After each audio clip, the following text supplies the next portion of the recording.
सुप्रभात मित्रों, मैं पंकज वर्मा आप सभी का स्वागत करता है एमसीएस अकेडमी के अंतर्गत सीधी बात नो बकवास ना। आज का शुभ विचार है कि बदला मत लो, स्वयं को बदल कर दिखाओ मेरे लाल और लालियों। अगर आपसे कोई कमेंट करता है किसी भी बात को लेकर के तो आप उस वक्त जवाब न दें, आप जो है स्वयं को बदल कर दिखाएँ। ठीक है मित्रों, तो सीधी बात नो बकवास के अंतर्गत आज हम फिजिक्स पार्ट 4 लेकर के आए हैं। ठीक है, तो जहाँ से कल हमने छोड़ा था वहीं से हम लिखाने वाले हैं। तो कल हमने शायद कुछ नोट करा रखा था। अच्छा, एक बात और है कि अभी हमारे पास संसाधनों की सीमितता है, संसाधनों की कमी है, इसलिए आप लोगों को ये वीडियो शायद साफ और स्वच्छ नहीं दिख रहे होंगे, लेकिन जल्द ही मैं वादा करता हूँ जल्द ही आपको साफ और स्वच्छ वीडियो भी दिखने लगेंगे। ठीक है मित्रों, चलते हैं। हमने लिखा दिया था आपको पिछली बार में आवेश का संरक्षण, तो आवेश के संरक्षण के बारे में बता दिया था कि आवेश को ना तो उत्पन्न किया जा सकता ना ही नष्ट किया जा सकता है, इसे सिर्फ एक रूप से दूसरे रूप में बदला जा सकता है। ठीक है, अगला हेडिंग डालेंगे सबसे इम्पॉर्टेंट जो 2019 और 20 में लगातार 2 वर्षों में आया हुआ था, जिसका नाम है आवेश का क्वांटीकरण। आवेश का क्वांटीकरण लिखा हम इसलिए रहे हैं आप लोगों को समरी, क्योंकि आप लोग समरी जब लिखेंगे तो समरी लिखते वक्त आपके साथ में 3 काम होंगे। नंबर 1, आपका ध्यान नहीं भटकेगा। नंबर 2, आप वीडियो को ध्यान से सुनेंगे। और जो तीसरा नंबर है वो आपके लिए फ़ायदेमंद है, उसमें आपकी राइटिंग भी सुधरेगी। तो 3 फायदे हो गए आपके काम के, बेहद ही महत्वपूर्ण टॉपिक्स हैं, महत्वपूर्ण बिंदु हैं। ठीक है मित्रों, तो हेडिंग डाल लें आप लोग आवेश का क्वांटीकरण लिख लें। इसके अंतर्गत प्रकृति में आवेश सदैव एक निश्चित न्यूनतम मान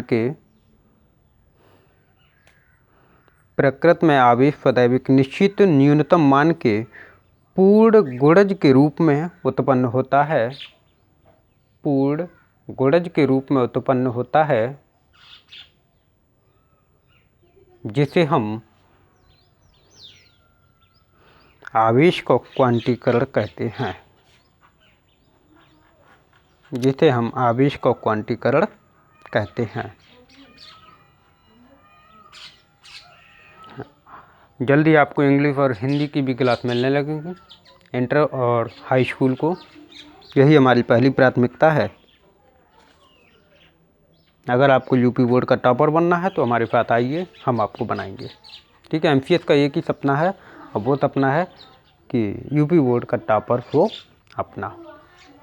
ठीक है, हेडिंग डालें आप लोग, और आपको बताते हैं हर एक चीज़ को ऐसे नोट करो जैसे कि हम वास्तविक रूप से आपके आगे बोर्ड एग्ज़ाम के अलावा कंपटीशन एग्ज़ाम में भी काफ़ी काम आएंगे। क्योंकि हमने जितने भी नोट्स आज तक बनवाए हैं, ये मेरा वादा है, जितने भी नोट, ये मेरा गहन अध्ययन है, ये मेरा 11 वर्ष की एजुकेशन क्षेत्र में किया गया प्रयास बता रहा है कि हमारे हर एग्ज़ाम में, कोई भी हो, चाहे आईएएस का एग्ज़ाम हो, चाहे पीसीएस का एग्ज़ाम हो, चाहे यूपीएससी का एग्ज़ाम हो, एनडीए का, सीडीएस का, ये लगभग में ऑलमोस्ट फिजिक्स और केमिस्ट्री हम जितना भी नोट्स पे बनवा देते हैं, उसमें से 50% बताया हुआ मेरा हिस्सा इन एग्ज़ामों में फंसता है, 4th लाइन की कोई भी चीज़ हो।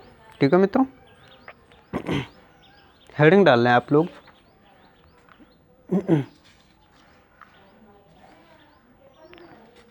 कूलम का नियम। सबसे इम्पोर्टेंट है कूलम का नियम, और इस नियम को आपको ध्यान से देखना है। ठीक है, इस नियम के अंतर्गत हम आपको बताएंगे, ये बहुत ही मोस्ट इम्पॉर्टेंट नियम है। लिख लें, कूलम का नियम।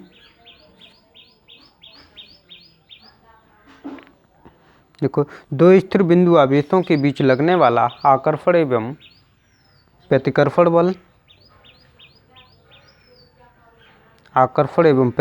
बल, दोनों आवेशों की मात्राओं के गुणनफल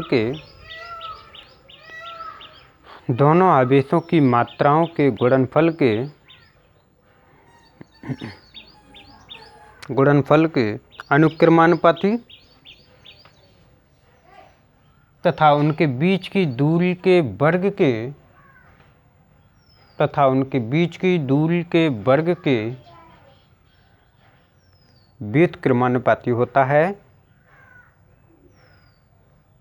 इसे कूलाम का नियम कहते हैं।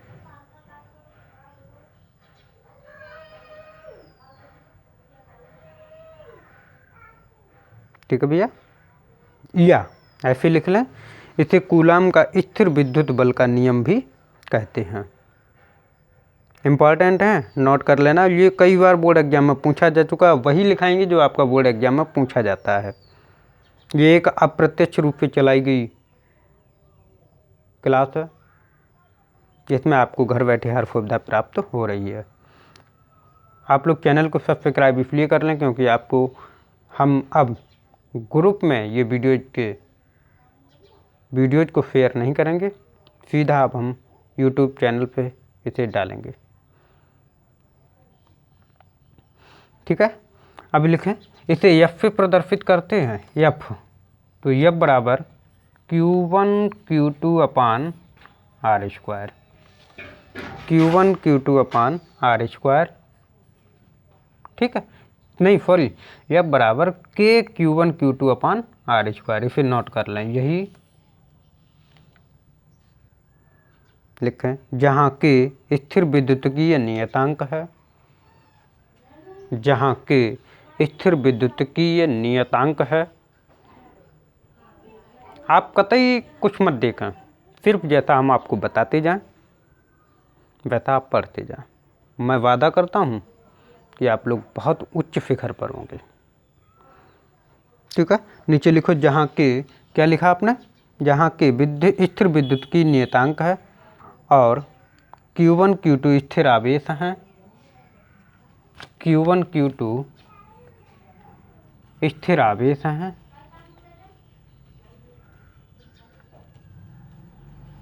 तथा आर स्क्वायर दोनों आवेशों के बीच की दूरी है।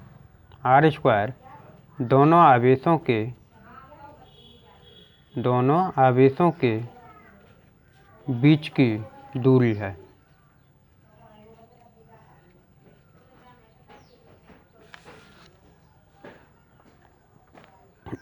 दोनों आवेशों के बीच की दूरी है। ठीक है, आगे लिखें,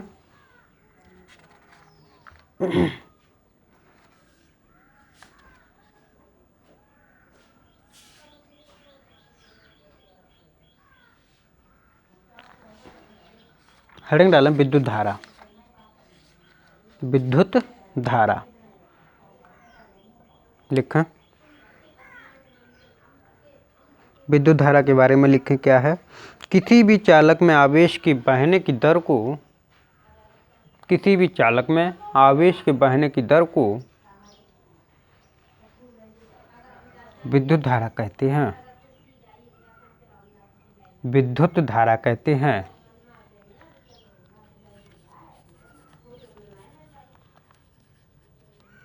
विद्युत धारा कहते हैं। इसे स्मॉल आई से प्रदर्शित करते हैं। इम्पॉर्टेंट नोट है, कर लें इसको। इसे स्मॉल आई से प्रदर्शित करते हैं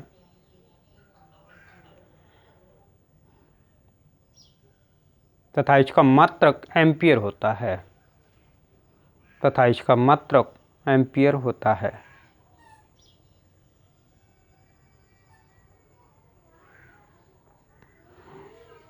ठीक है भैया, याद रखना इस चीज को। हेडिंग डालें, विद्युत आवेश की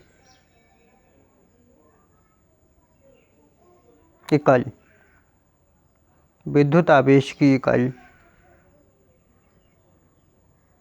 लिखें। एसआई पद्धति में आवेश का मात्रक कूलाम होता है। एसआई पद्धति में आवेश का मात्रक कूलाम होता है। एसआई पद्धति में आवेश का मात्रक कूलाम होता है, जिसे कैपिटल फी से दर्शाया जाता है। कैपिटल फी, जिसे कैपिटल फी से प्रदर्शित किया जाता है या दर्शाया जाता है, एक ही बात है।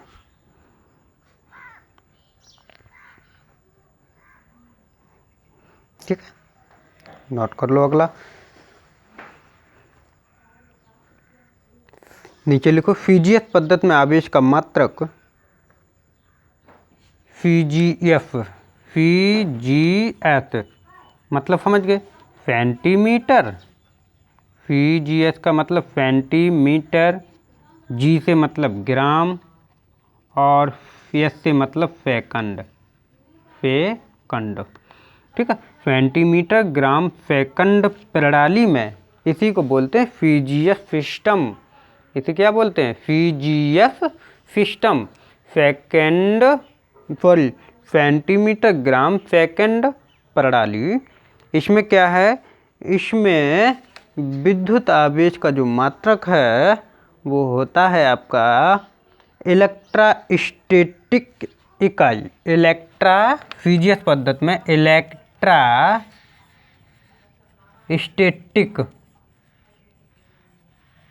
फीजियस पद्धति में इसका मात्रक क्या होता है?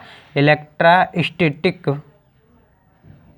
या स्टेट कूलाम, या स्टेट कूलाम होता है।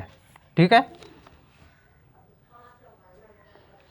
बहुत ही इम्पॉर्टेंट है ये लेसन आप लोगों के लिए।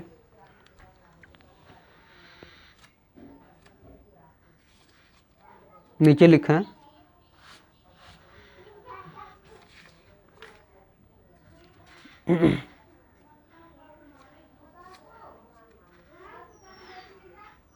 हेडिंग डालना विद्युत क्षेत्र।